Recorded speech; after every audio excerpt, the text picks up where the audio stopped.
kibar bo'lgan material bilan tayyor bo'lgan nihoyat oddiy yangi Napolyon darsligini olib keldim. Bir qatim ko'rsanglar gün vallahlaysizlar, oldimizda yetib kelyotidi.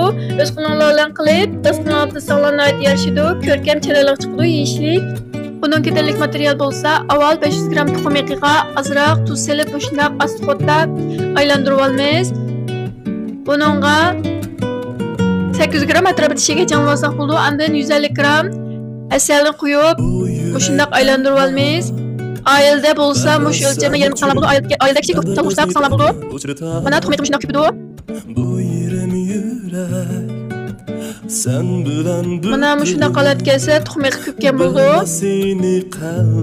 Andan biz 300 gram un, 700 gram yog' meg'zi, 500 gram shakar mushunday aralashtirib olib, azoz mushunday aralashtirib olamiz. Andan birlashimizga to'kib olamiz. Shunday tashkil etib pishirib olsak bo'ldi. Uning ko'rchan gradisi 170, 30 minut atrofida pishadi.